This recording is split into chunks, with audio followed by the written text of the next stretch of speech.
Que a graça do Senhor esteja com todos, esteja presente aqui conosco, que o Espírito Santo possa atuar com força em nossa vida nessa noite.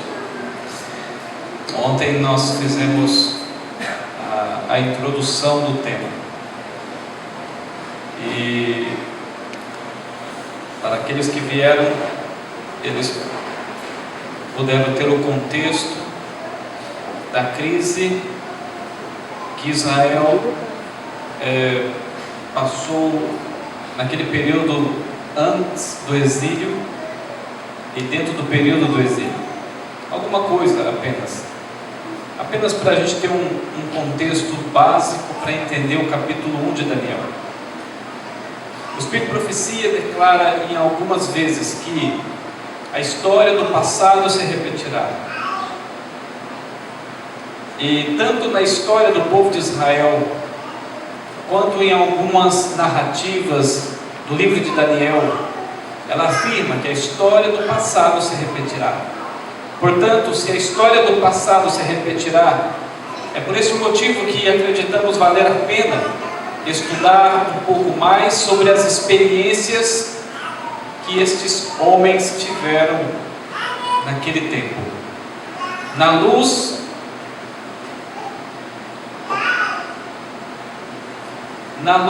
que a palavra de Deus nos concede a respeito dessas experiências, poder extrair, absorver algumas lições importantes para a igreja do século 21. Bom, a princípio sabemos que quando Judá foi invadido pela Babilônia, naqueles 3 períodos, especialmente no ano 605, nós percebemos que a trajetória, o destino, a vida do povo de Deus mudou a partir de então. No entanto, as mudanças não foram muito positivas. Elas foram, de certa forma, negativas, porque tem a ver com o exílio babilônico. O povo de Israel ficou exilado por 70 anos ali no Império Babilônico. Deus levantou Jeremias, Deus levantou Ezequiel, Deus levantou Daniel para admoestar o povo naquele tempo. Como disse ontem, Deus tem todos os motivos para virar as costas e ir embora. Mas por incrível que pareça, de maneira assombrosa, percebemos que Deus não faz isso.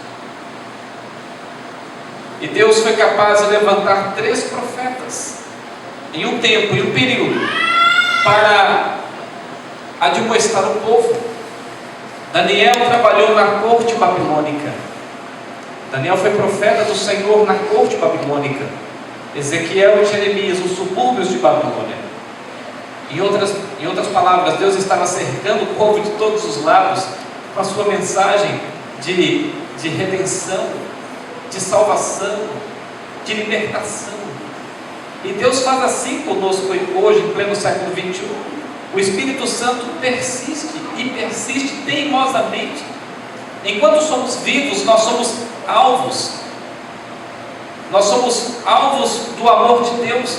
E constantemente, a todo momento, persistentemente, teimosamente, o Espírito Santo tenta nos impactar, impressionar a vida e o coração com a mensagem de Deus.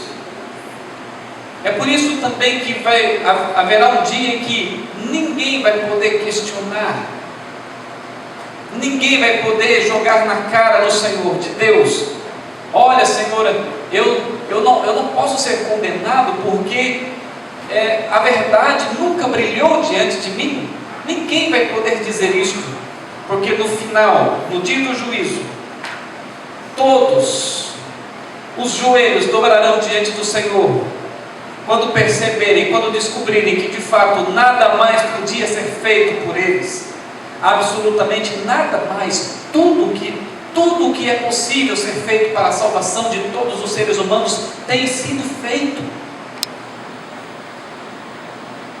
Embora nós tenhamos feito tão pouco, como instrumentos nas mãos de Deus, tenhamos feito tão pouco, mas Deus tem os seus meios, mesmo quando falhamos. Deus tem os seus meios que não falham, mesmo quando nós falhamos. O povo de Israel, Judá foi levado para a Babilônia por causa do quê? Da desobediência de Deus. Por causa simplesmente da desobediência. A realidade é que quando nós dissemos sim para Deus, Deus se compromete com o nosso sim. A responsabilidade agora passa a pertencer a Ele. Mas quando nós dizemos não, quando nós dizemos sim, Deus se compromete com o sim, mas quando nós dizemos não, somos nós que nos comprometemos com o nosso não. Somos nós. Bom, o terceiro ano, segundo o que diz o capítulo 1 de Daniel, logo ali no princípio do capítulo 1, abra sua Bíblia e veja. No capítulo 1, verso 1, observe o que diz.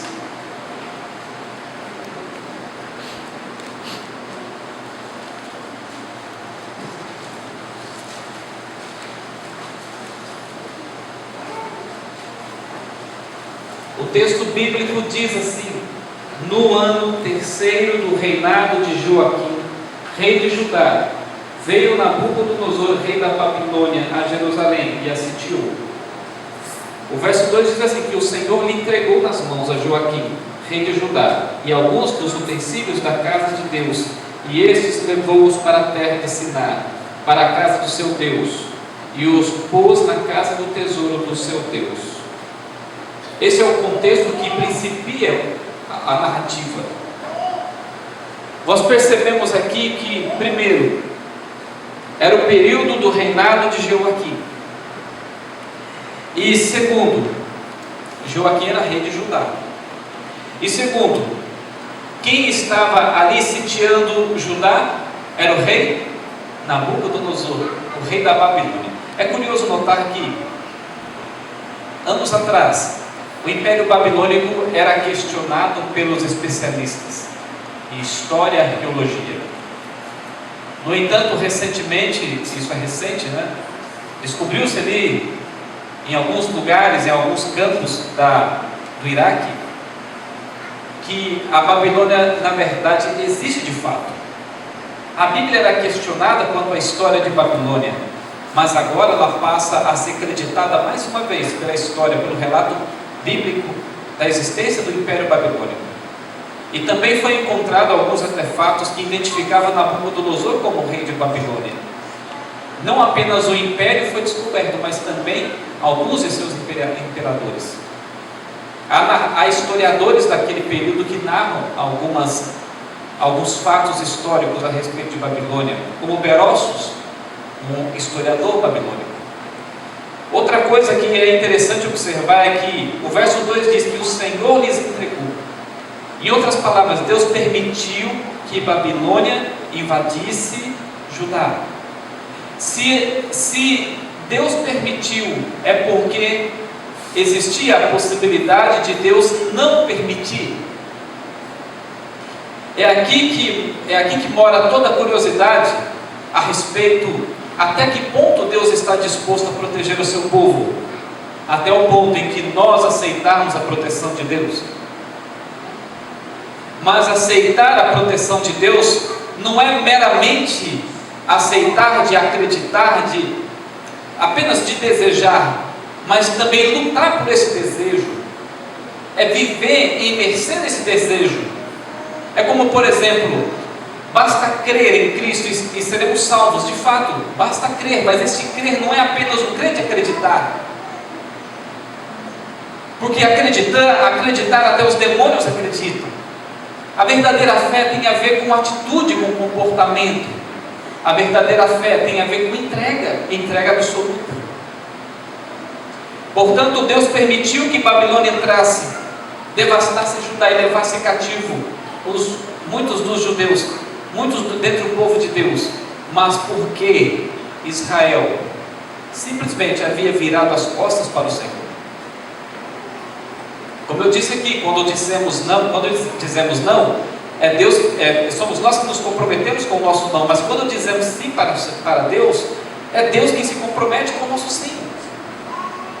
Há muitas promessas na Bíblia, e o curioso é que tudo aquilo que Deus pede de nós, pede que façamos, Ele promete devolver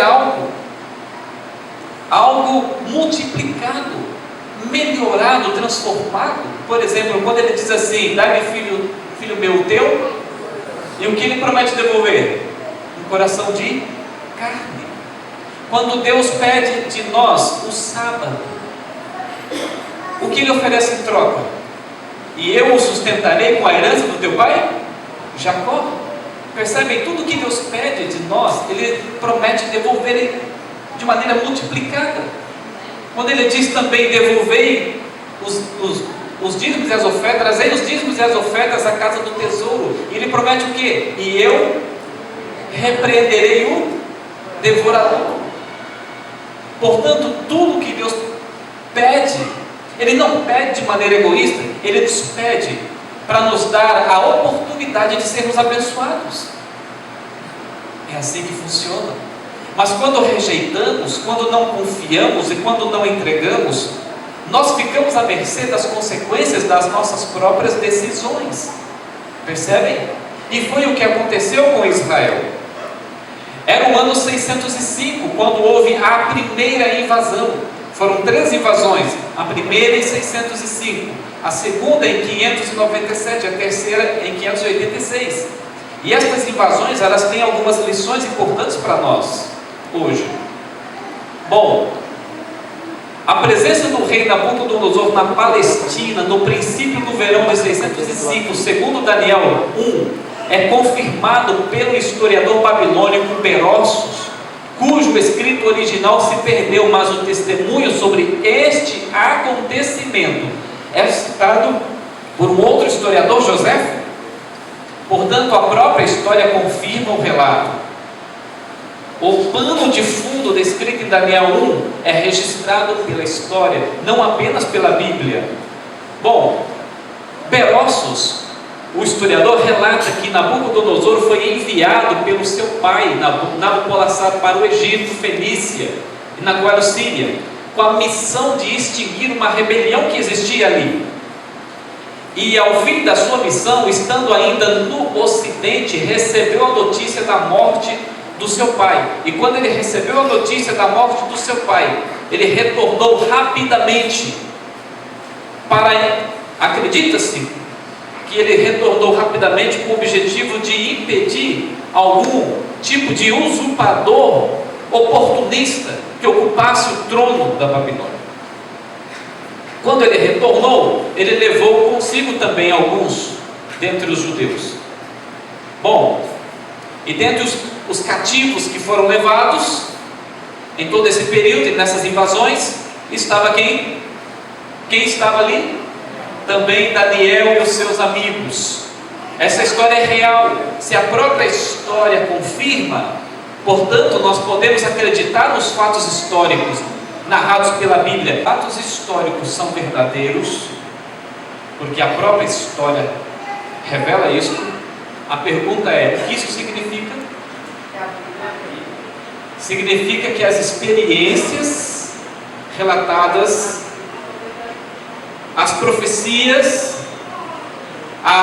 o sobrenatural, pois se o Espírito de Profecia disse que a história do passado se repetirá, o fundo das experiências histórico se repetirá também no futuro. Portanto, nós podemos confiar tranquilamente, eu vou até usar a expressão cegamente, de que as experiências do capítulo 1, assim como de outros capítulos, também novamente acontecerão no futuro. Claro, revestido de um papel histórico diferente do presente. Mas essa é a lição que vamos aprender hoje. O que vai acontecer? Bom, dentre os cativos de Nabucodonosor, provavelmente estava ali presente Daniel e os seus amigos. É claro que a história ali, alguns relatos de Berócios ou de Joséfo, é claro que esses relatos não fazem menção de Daniel e de seus amigos, porque o foco, o centro das atenções não eram eles ali no império. Mas as narrativas, a invasão babilônica, os cativos que foram levados para a Babilônia naquele período, esses fatos são confirmados pela história. Portanto, isso nos leva a acreditar que as experiências de Daniel e seus amigos também são reais.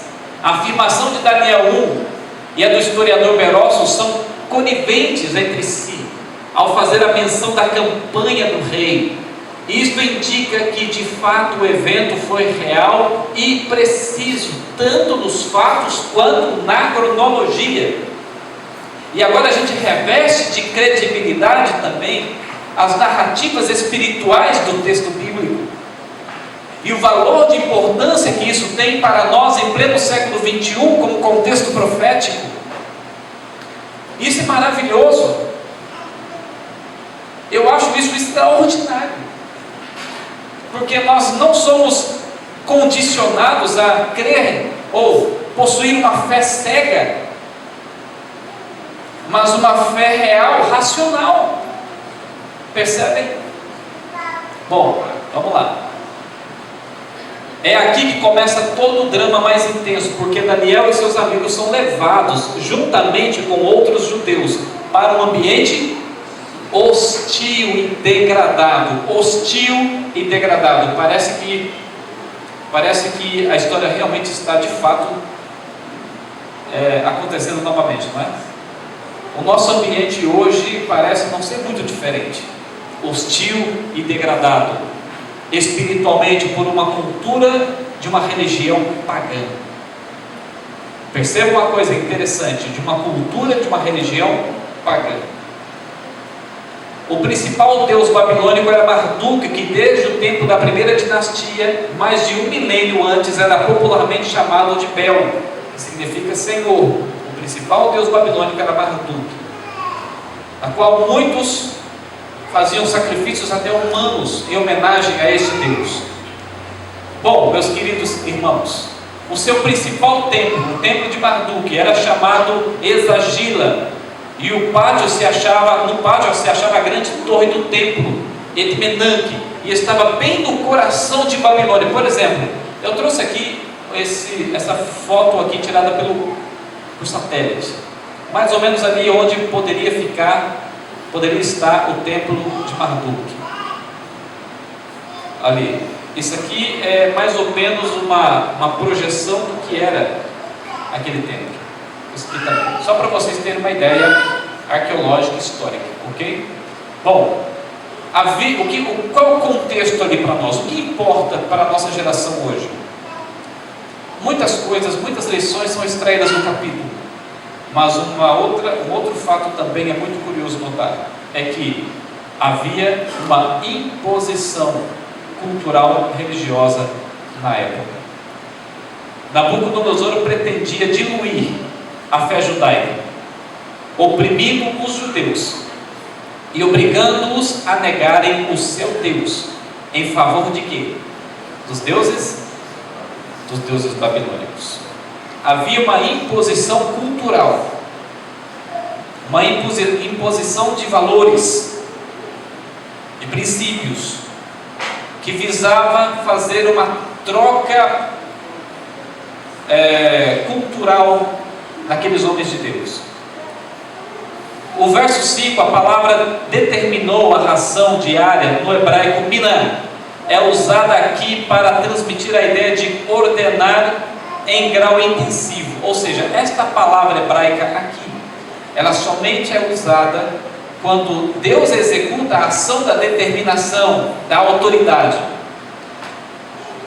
Mas Daniel usa esta palavra, que geralmente é designada a Deus, para designar a ação do rei Nabucodonosor. Sabe o que Daniel está querendo dizer? Possivelmente, aqui ele está querendo nos informar de que Nabucodonosor, de fato, queria se colocar no lugar de Deus.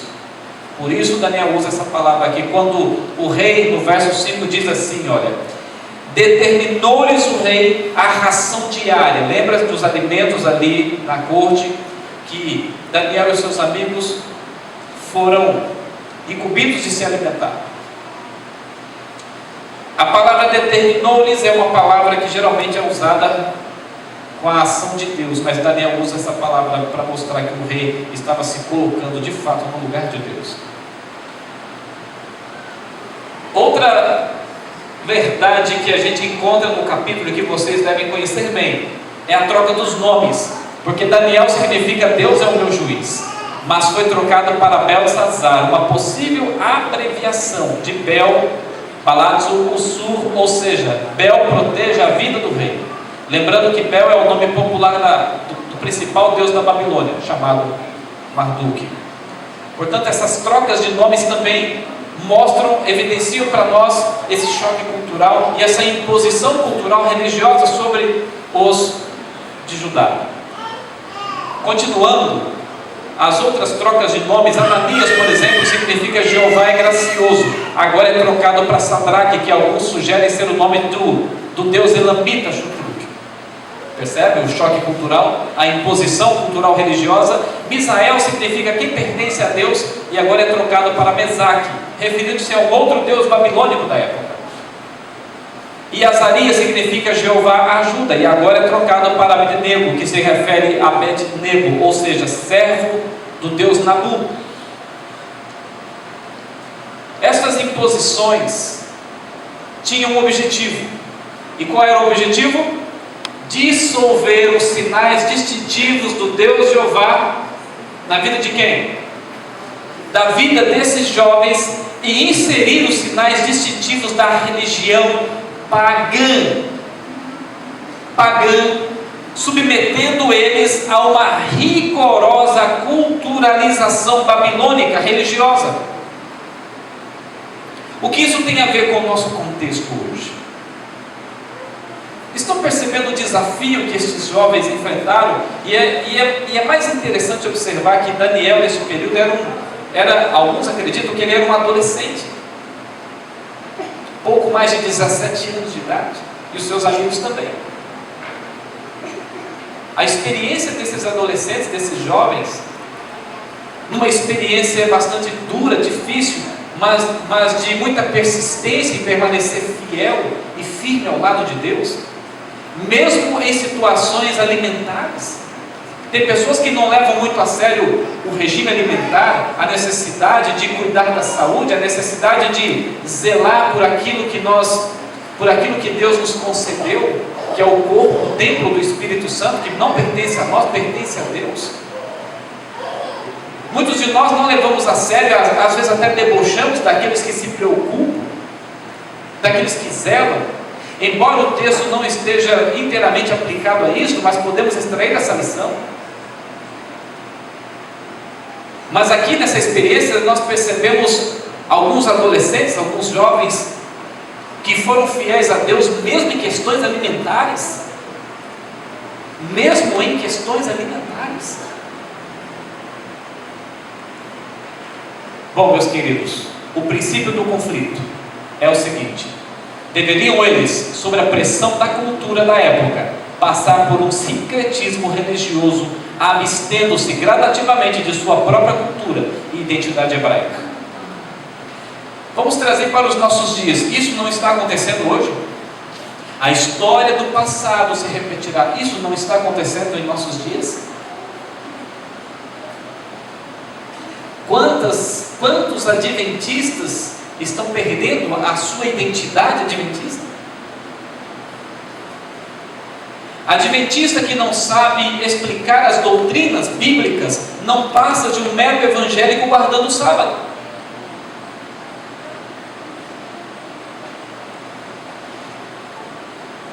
E você enxerga, você vê muitos cristãos vivendo como se não fossem cristãos. Por exemplo, um homem chamado Alan Bloom, um filósofo que não é cristão, que viveu ali na década de 50, 60 até 80, ele escreveu um livro falando sobre o declínio da cultura do Ocidente. E ele descreve como o próprio cristianismo, a própria religião, entrou em declínio no Ocidente. Que tipo de identidade a comunidade evangélica tem hoje?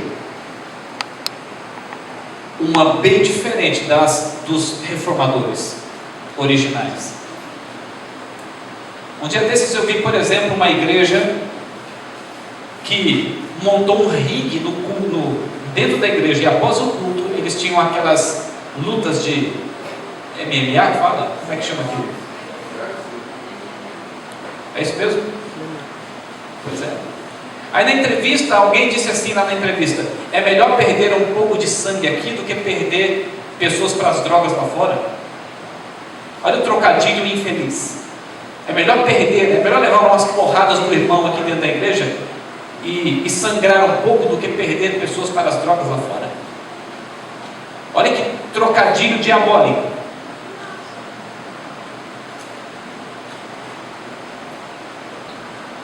E não para por aí. Igrejas evangélicas hoje que estão fazendo casamentos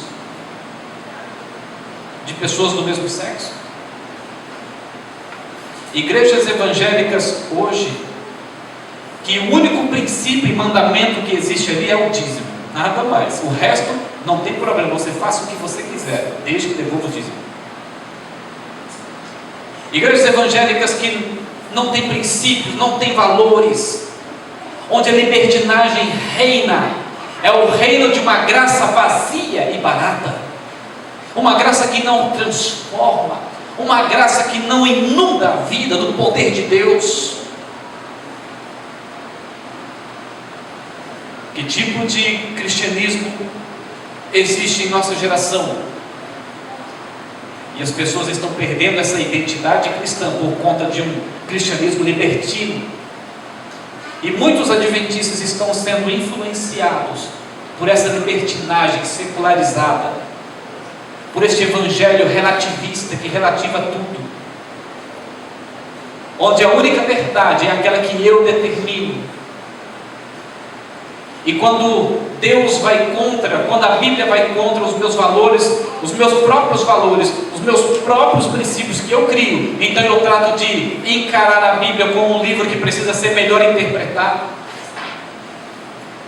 Parece que a história do passado realmente está acontecendo novamente. O conflito entre o bem e o mal é nítido desde o começo da história relatada neste capítulo de maneira incisiva, com a participação do rei Nabucodonosor fazendo o quê? Intentando contra a cidade santa, raptando e escravizando o povo de Deus e levando os utensílios sagrados para oferecer a seus deuses. O povo de Deus é submetido a uma espécie de lavagem cerebral intensa para que com o tempo perdesse a similitude hebreia, tornando-se conivente com o secularismo e relativismo religioso daquela época. Como eu falei ontem, o relativismo e o secularismo sempre existiu. No entanto, em nossos dias, o secularismo e o relativismo estão sendo potencializados por um mundo que ficou pequeno, onde as fronteiras elas diminuíram, as distâncias se encurtaram através da mídia, através da tecnologia. A mídia hoje é uma bela ferramenta nas mãos de Satanás, porque através dela ele consegue propagar numa velocidade imensurável o pecado e as paixões humanas. Embora nós não condenemos, nós adventistas não criamos uma condenação à televisão em si, mas olha, sábio é aquele que sabe selecionar e censurar os programas que assistem. Infelizmente hoje nem jornal não está sendo mais possível assistir, porque sempre tem que ter uma propaganda com mulheres peladas ou com homens pelados ou sem luz, né? A sensualidade em nosso país, em nosso mundo é explorada, que nem o futebol é explorado no Brasil. Até para se fazer propaganda de bala tem que usar alguém seminu. A libertinagem sexual chegou num estágio tão elevado que às vezes eu me assusto do que vem daqui para frente. E muitos cristãos são escravos da sensualidade e da sexualidade, porque de alguma forma permitem-se alimentar a mente com essas coisas. A tendência é ser fragilizado e escravo dessa circunstância. Essa é a tendência.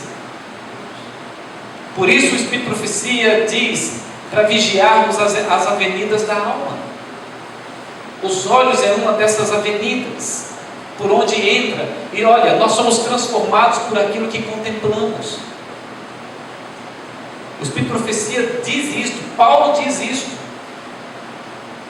Com outras palavras, é claro, mas nós somos transformados, nós somos moldados de acordo com aquilo que nós contemplamos. Entenderam? E Deus quer transformar nossa vida, Deus quer purificar os nossos olhos, a nossa mente, o nosso coração, mas Ele não pode fazer isso enquanto ficarmos permitindo que o que tem de mais vil na sociedade desague aqui na caixa do nosso cérebro, da nossa mente.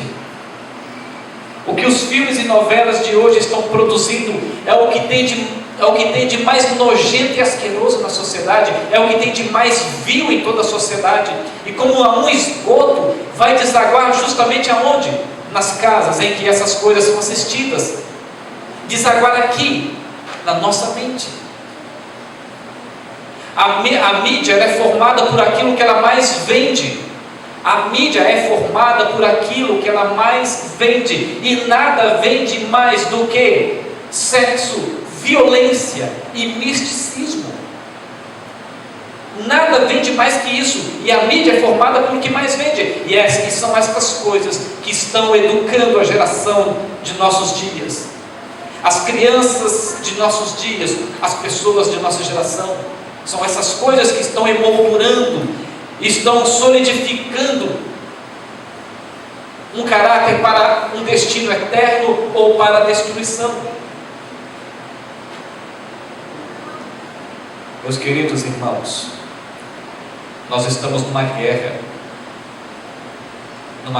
genuína, verdadeira. Não é uma guerra virtual, é uma guerra real que acontece bem debaixo do nosso nariz.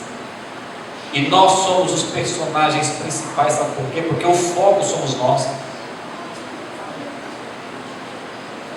E Satanás está lutando para vencer.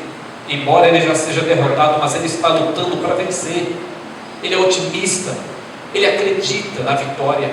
Embora a sua derrota já esteja selada, ele é muito otimista e muito ousado, ele acredita na sua vitória. Ele não tem nada a perder. Agora nós temos muito a perder. Se nós não valorizarmos, se nós não olharmos para o céu com os olhos da fé, com aqueles olhos que buscam absorver as coisas espirituais a todo custo, se nós não movermos os nossos passos na direção certa, a caminho do céu, porque nós não pertencemos a este mundo. Definitivamente, não pertencemos a este mundo. A história do passado se repetirá. Em nossos dias, muitos estão perdendo as suas raízes cristãs. Quantas pessoas já saíram desta igreja, eu pergunto? Quantos jovens, quantos adolescentes já foram embora?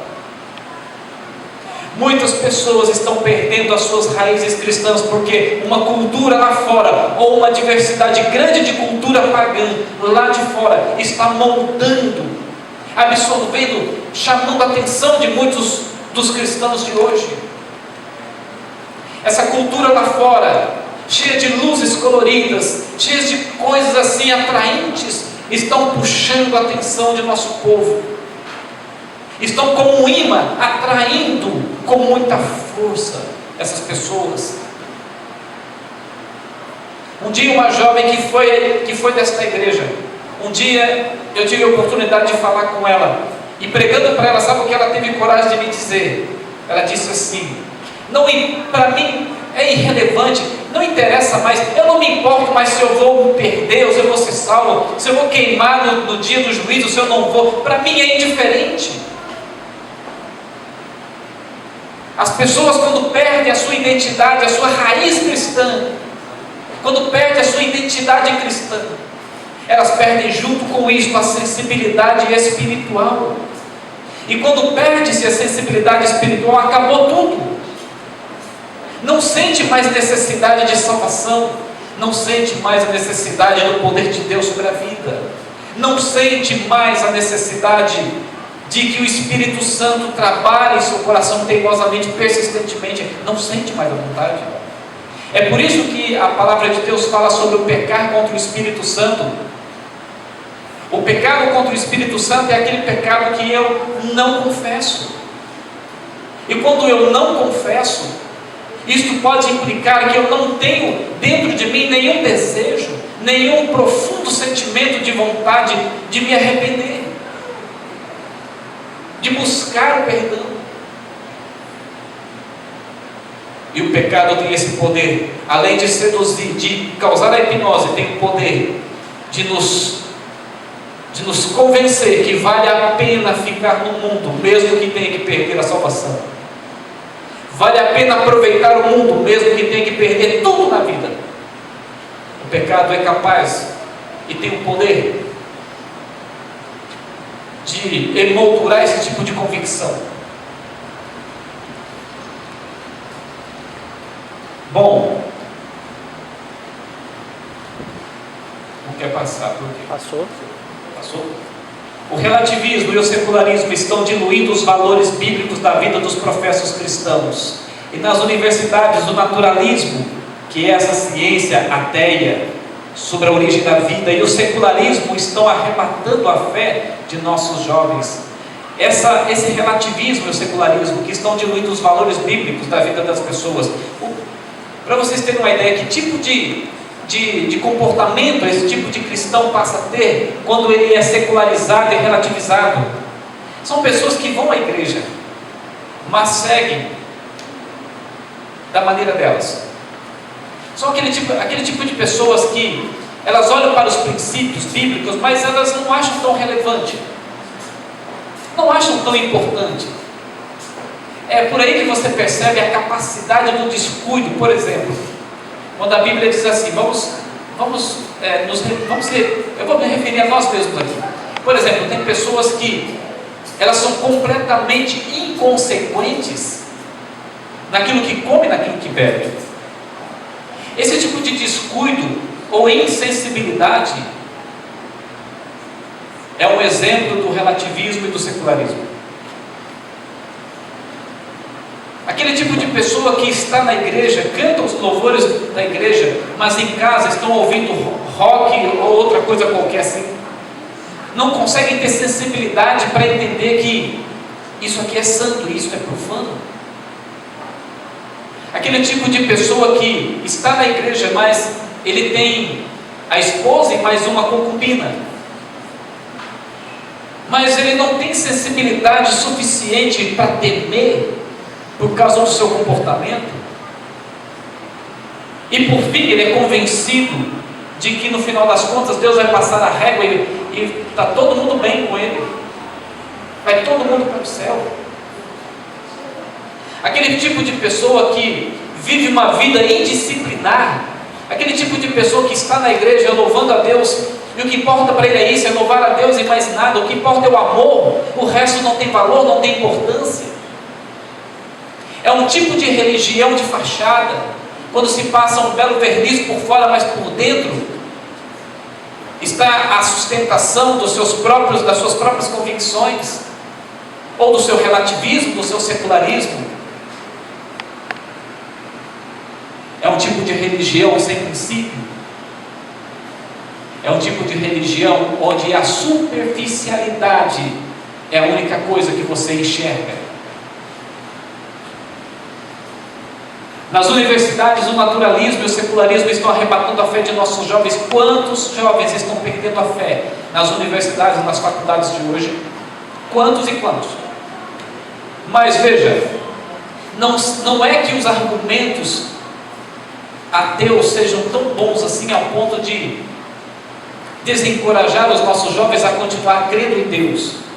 Na verdade, é a superficialidade cristã que tem levado muitos a entrarem nesse barco furado. Entenderam? Para quem está nadando no mero tronco no oceano, um barco furado é uma boa solução. Há muita gente que não tem base, não tem conhecimento da verdade. Há muitas pessoas que ficam contentes, se sustentam, ficam contentes com o pouco conhecimento que possuem. Acham que nunca vão ter problemas tendo apenas um conhecimento superficial da verdade. Mas quando essas pessoas vão de encontro àquilo que pode criar um terremoto naquilo que ele conhece, no seu pouco conhecimento, então a casa cai. A mentira, mesmo sendo mentira, ela funciona. E nós temos exemplos de sobra para acreditar nisso. Lúcifer no céu, através da mentira, conseguiu enganar. A mentira dele no Éden também funcionou. A mentira durante todo esse tempo, esses milênios sobre a face da terra, contra Deus e contra a verdade, funcionaram e estão funcionando. A mentira, embora seja mentira, ela funciona. Não, meus irmãos, não deixe de levar isso em consideração. Não subestimem a mentira. Não subestimem a mentira, porque ela tem o poder para enganar, para persuadir. E muitos de nosso povo têm ido embora, sabe por quê? Porque eles estavam ancorados no vento e nada mais. A sua base de conhecimento não era lúcida, não era profunda, não era o suficiente para conseguir discernir depois, e diante da mentira, conseguir discernir o que é verdade e o que é mentira. Como você vai discernir os fatos, as coisas, os argumentos, quando você não tem o conhecimento necessário? Quando alguém faz uma pergunta difícil para você, mas se você é uma pessoa que possui conhecimento, você vai ter como julgar esse argumento. Mas quando você não tem conhecimento, como você vai julgar o argumento?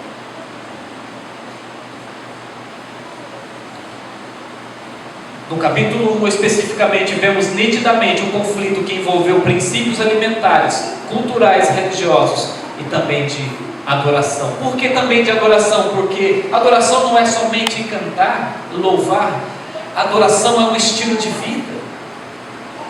Ellen White diz assim, que quando nos colocamos de joelhos para orar, só o ato de nós nos colocarmos de joelhos já faz com que os demônios tremam, fiquem apavorados. Portanto, adoração é um estilo de vida.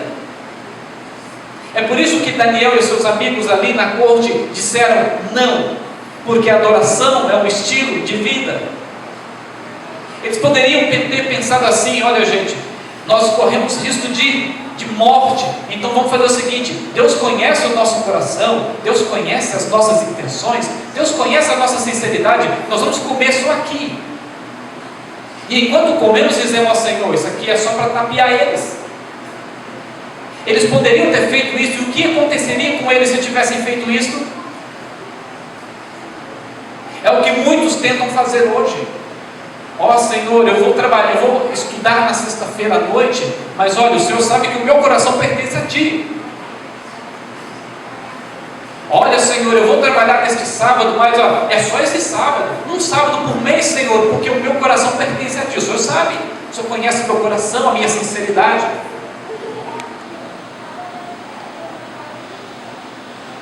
E tem pessoas que fazem das coisas mais absurdas em nome da sinceridade e não sabem que estão cavando a sua própria sepultura, a sua própria destruição.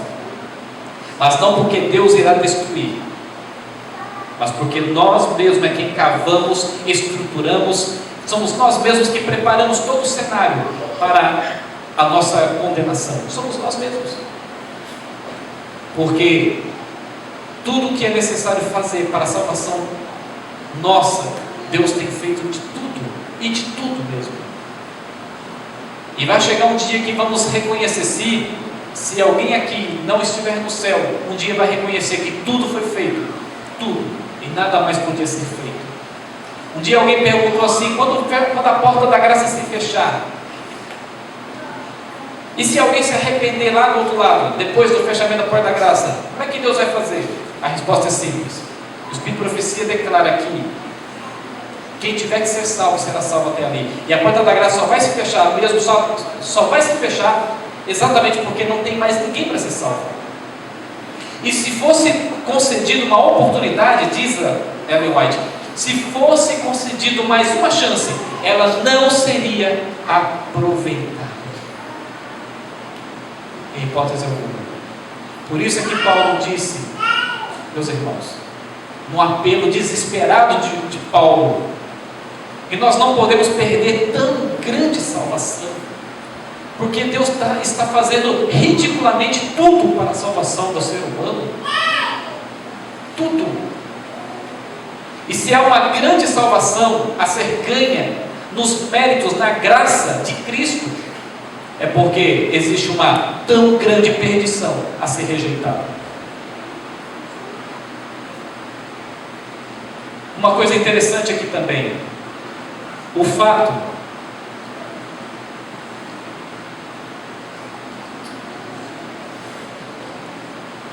outro fato importante tem a ver com as investidas de Babilônia no passado contra Jerusalém, pois elas podem significar um pré-anúncio do que vai acontecer no fim. Por exemplo, na primeira investida, em 605, no passado, Babilônia invade Judá e promove um assalto cultural religioso. No futuro, Babilônia espiritual. Quem é a Babilônia espiritual? No livro Grande Conflito diz assim, que Babilônia é todo o sistema falso. Não é apenas a grande mãe, mas também as suas filhas. Todo o sistema falso de religião, todos eles é considerado como Babilônia em nossos dias. No futuro, então, a Babilônia promoverá investidas contra a verdade, estabelecendo diversas campanhas a favor de suas heresias, influenciando o mundo inteiro. O domingo é tratado e propagado como dia memorável à família. Já que é a favor da família, qualquer um que se oponha ao domingo como dia do Senhor, é como se estivesse se opondo à família. E nada merece mais atenção e valor e crédito em nossos dias do que a família que está em plena decadência. E é sobre esse grito desesperador que as religiões de hoje, espirituais, a Babilônia espiritual, está dizendo que nós devemos resgatar a família, salvar a família. De fato devemos salvar a família.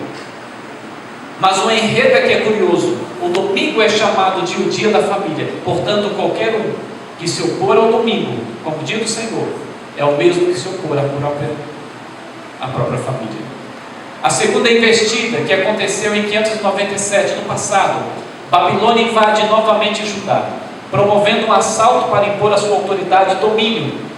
No futuro, a Babilônia espiritual promoverá seu domínio através da imposição definitiva do chamado, o sinal da besta. Vocês conhecem sobre isso, não é?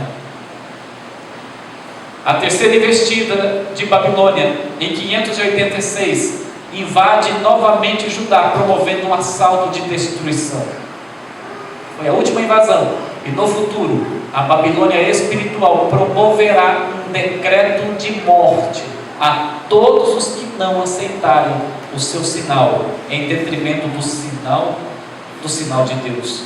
E o sinal de Deus, como bem conhecemos, segundo Ezequiel capítulo 20, verso 12 e verso 20, é o sábado, o sinal de Deus. Em contrapartida, a revelação apresenta que no final dos tempos a besta terá também o seu sinal. É sinal contra sinal. São dois sinais que sobem no ringue para uma batalha, um conflito, uma luta. O sinal de Deus, que é o sábado, e o sinal da besta, que não pode ser outro dia a não ser o domingo. que outro dia da semana está lutando contra o sábado bíblico, que outro dia da semana se opõe ferrazmente contra o sábado bíblico, que outro dia da semana se opõe ao sábado bíblico de maneira tão incisiva. É a segunda-feira? É a terça-feira? A quarta-feira? A quinta? A sexta? Não existe outro dia. É o domingo. O embate, a luta, a guerra entre sábado e domingo é nitidamente observada em nossos dias. Nitidamente observada. Mas a palavra de Deus diz que Deus tem o seu sinal, que é o sábado. E a palavra de Deus diz que no final dos tempos se levantará um outro sinal se opondo a este.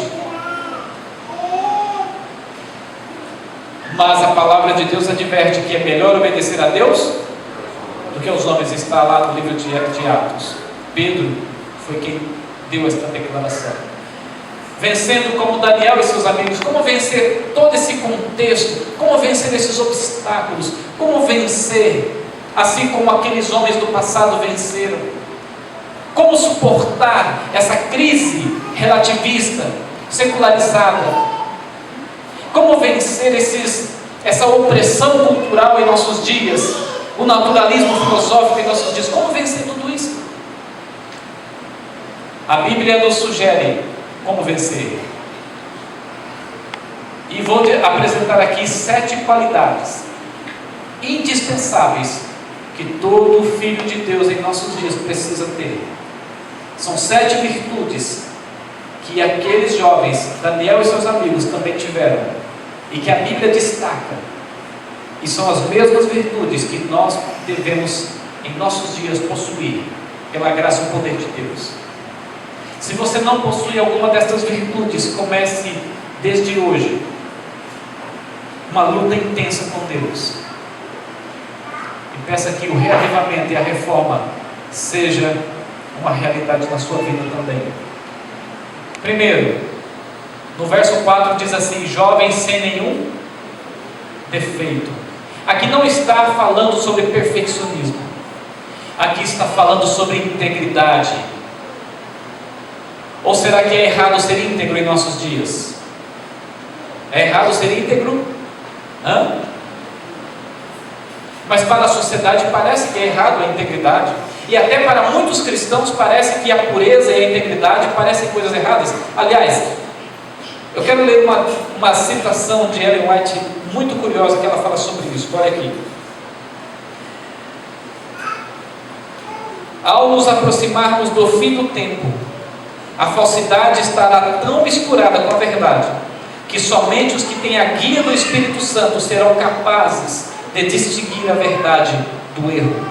A verdade e a mentira estarão tão misturadas que somente aqueles que têm a guia do Espírito Santo é que terão olhos capazes de enxergar a linha que divide o santo do profano, do que é verdade e do que é mentira. A profecia revela que no final dos tempos o santo será considerado profano e o profano será considerado como santo. Meus irmãos, portanto, para muitos o pecado é você deixar o pecado. Para muitos o errado é você deixar o erro. Para muitos o errado é você deixar o mundo. Há uma troca de valores em nossos dias. Parece que o errado é você fazer o certo.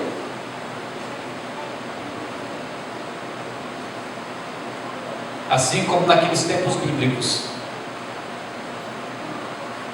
nós percebemos um embate entre verdade e mentira em nossos dias. E aí daqueles que pretenderem viver a verdade. Jesus foi crucificado porque o seu testemunho era uma constante advertência à conduta e às palavras dos fariseus. Está no livro Desejado de Todas as Nações. E nossos dias não será diferente. Viver a verdade, viver uma vida de pureza e de integridade, vai atrair muitos inimigos contra você. Segundo, boa aparência, diz o texto bíblico, que eles tinham boa aparência, eram corretos na conduta. eram polidos nas palavras. Hoje, em nossos dias, há pessoas que fazem piadas sujas, mesmo sendo cristãos, fazem piadas usando o nome de Deus.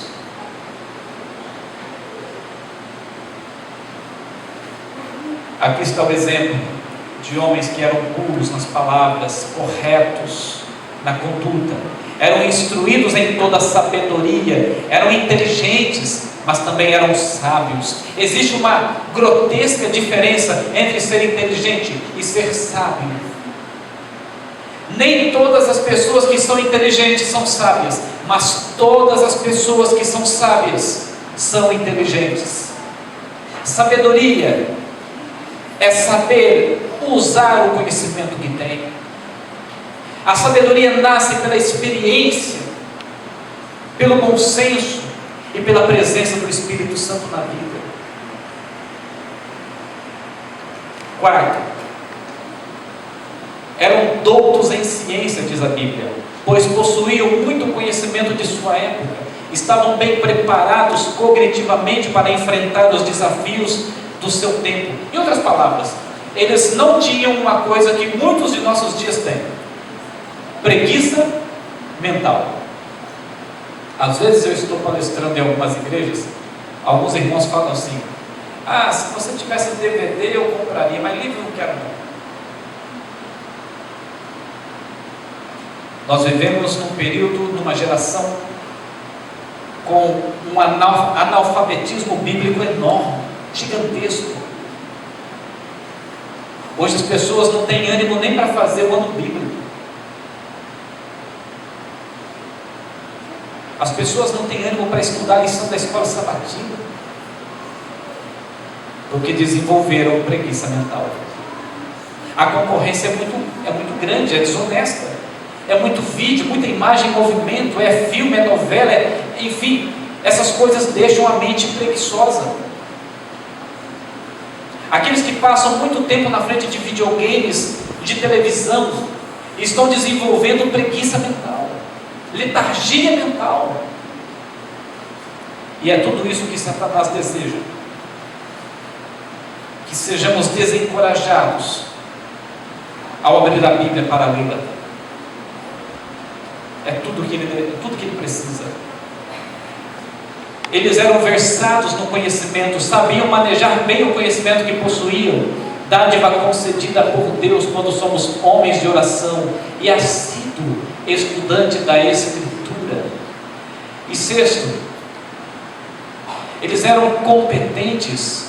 Tudo que lhes vinha às mãos faziam com paixão, com amor, com responsabilidade, com compromisso e com diligência.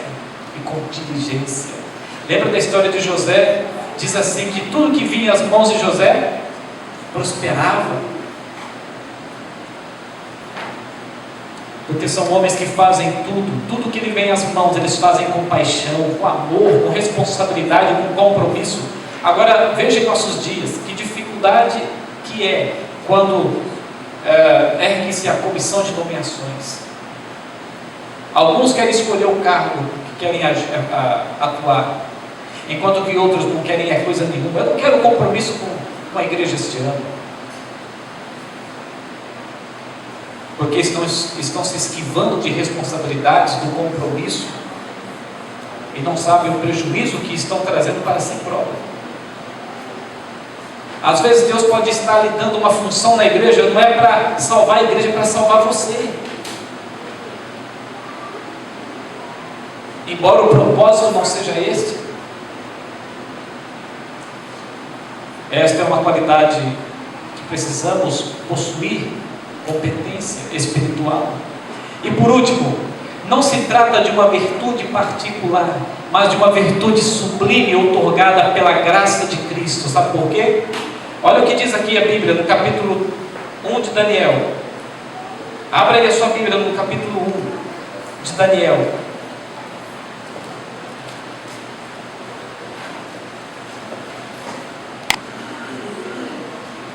Verso 3 diz assim, observe: disse o rei a Aspenaz, chefe dos seus eunucos, que trouxesse alguns dos filhos de Israel, tanto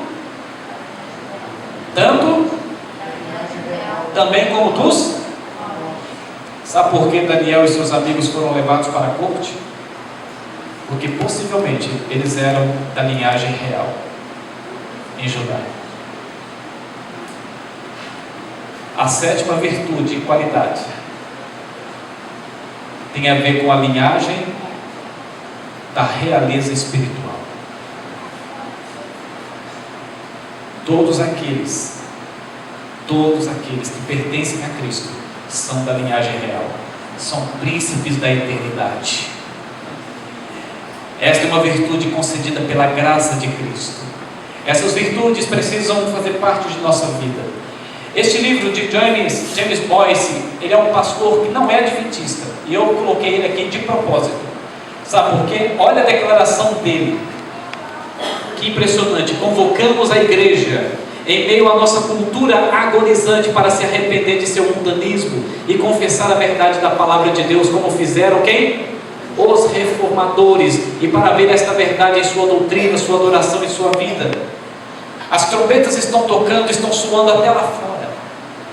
Há muitos que Deus está levantando dentro desta igreja e fora desta igreja, convocando o povo a um reavivamento e reforma, convocando o povo a se preparar para a volta de Cristo, convocando o povo para retirar as raízes do secularismo, do relativismo e do mundanismo de suas vidas.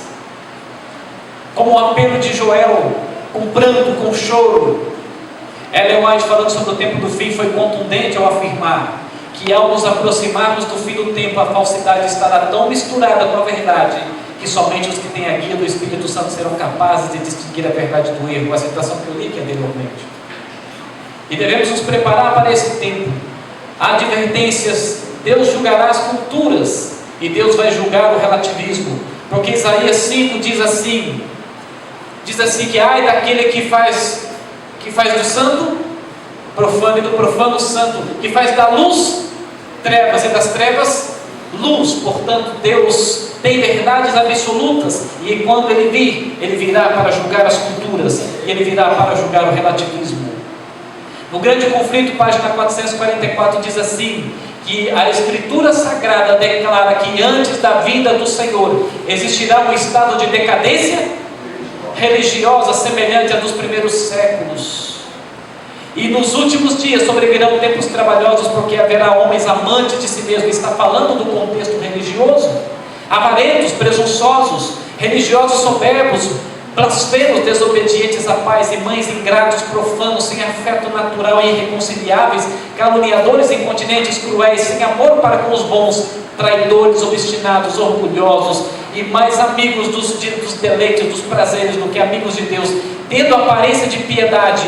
Essa palavra piedade no grego ali é eusebeias, que significa religiosidade, tendo a aparência de religiosidade, mas negando o poder dela, a eficácia dela. Aparência de religioso, mas o frasco parece ser de religioso, mas o conteúdo são de pessoas sem compromisso com a verdade e com Deus. A perversidade e a crueldade dos homens alcançarão tal atitude que Deus se revelará em sua majestade. Muito em breve a impiedade do mundo terá atingido o seu limite, como nos dias de Noé, Deus derramará os seus juízos. Eu estou terminando. O tema de hoje ele é um pouco longo mesmo. Lembra dessa experiência aqui? O liberalismo religioso ali no pé do Monte Sinai, lembra-se disso? Olha essa declaração do Patriarcas e Profetas. Quantas vezes em nossos próprios dias é o amor aos prazeres disfarçados por uma aparência de religião, de religiosidade. Uma religião que permite aos homens, enquanto observam os ritos do culto, entregarem-se à satisfação egoísta e é tão agradável às multidões hoje como foi nos dias de Israel. E ainda há arãos flexíveis que, ao mesmo tempo em que mantêm posições de autoridade na igreja, cederão aos desejos dos que não são consagrados, e assim os induzirão ao pecado. Ai dos arões de nosso tempo! Este homem, Saramago, um dia ele foi perguntado: como podem os homens sem Deus serem bons? Olha que resposta surpreendente a dele. Como podem os homens com Deus serem tão maus? Segundo Mahatma Gandhi, esta foi uma das razões que o impediu de ser cristão. E esta é a razão que impede muita gente de se converter ao Senhor em nossos dias. A nossa geração quer ver homens e mulheres que tenham um evangelho na boca, mas também que tenham este mesmo evangelho na vida. A sociedade lá fora está cansada de uma religião que não funciona, de princípios e valores espirituais que não funcionam na vida deles.